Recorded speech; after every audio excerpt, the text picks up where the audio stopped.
ubwo kandi ubwo niteretse ngiye tereke reka mpere kuwitwa Carlos Fernandez. Carlos Fernandez has been a constant by Amorim's side.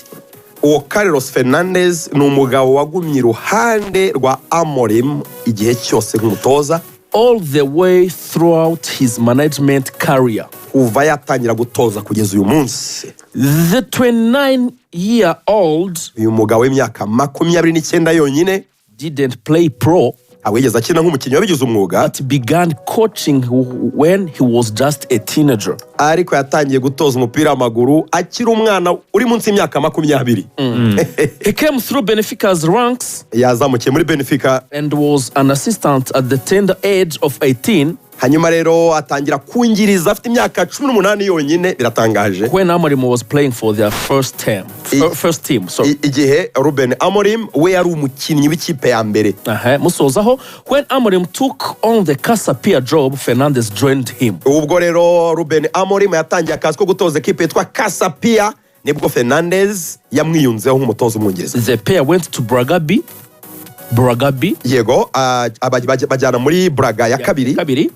Braga and Sporting Lisbon for the past 4 years. Ndetse no myaka ishize batoza equipe ya Sporting Club. Era nabivuze mu kiganiro n'itangazamakuru avuga ko my number 2 is Carlos Fernandez. Uwo ni wa mbere. Ubwo umwungiriza wa mbere umutoza umwungiriza assistant we Carlos Fernandez. Twagiye kuwitwa Adelio Candido izina ryiza cyane. Candido is even younger than Fernandez. We ni muto cyane kuri Fernandez uvuze ko ari munsi y'imyaka 29 n'abana bato cyane. The 28-year-old assistant coach 28 afite imyaka 28 yonyine ni umwungiriza wa kabiri. Toza abakiri bato cyane. Iyi migirigiri igiye gutoza Manchester United. Umutoza mukuru abantu babyumve neza. Umutoza mukuru Ruben Amorim 39. Umwungiriza we wa mbere 29. Sibyo urumva arushwa imyaka 10 n'umutoza mukuru n'abana bato. Umwungiriza wa kabiri 28 yonyine. Hano twese turabaruta abatoza cyane. Nuko ngo nawe barabanye muri Casapia. Babana no muri Braga nkuko twabivugaga barakomezanya. None umusaza ukuze rero yitwa Jorge Vital, bringing the average age up considerably, is 63-year-old Vital. Uwo musaza w'imyaka 63 niwe nibura utuma iyi staff ya Ruben Amorim isa nka ifite imyaka yigiye hejuru, niwe uzamura iyo myaka yabo. Yes. Uyu ngwe rero Jorge Vital ni umutoza w'abazamu. Yego n'umutoza w'abazamu. Yego. Bavuga ko we muri aba bose ari we wagize kariyeri nziza nk'umutoza mu 1980 na za 90 yabaye muzamu ukomeye cyane muri Sporting. Niwe musaza rero uzajya utoza abazamu, avuga ko afite experience yo ku rwego rwo hejuru. Mu nyemerere noneho nsoreze ku muntu w'ingenzi cyane. Uyu muntu w'ingenzi cyane akaba yitwa Maria Joao Diogo. Uyu nguyu ni umugore wa Amorim. Reka da.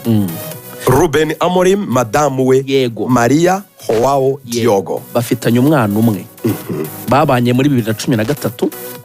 Urumva bamaranye imyaka 11, bafite umwana w'umuhungu. Muri imyaka 39 amaze imyaka 11 yubatse. Yego. Unbelievable. Ubukwe bwa muri 2013 bwitabiriwe n'abantu 160 bibera aho bita Palácio de São Marcos, aho bita Coimbra ni muri Portugal. Yego. Uyu rero uyu mugore wa Coach Amorim ahantu azira cyane akahura n'akazi k'umugabo we. Antero nukuvuga ngo Antero uramuzi? Antero uyu nguyu yari former sporting director muri Paris Saint-Germain. Antero ni musaza w'uyu mugore. Wow, n'abanyamupira.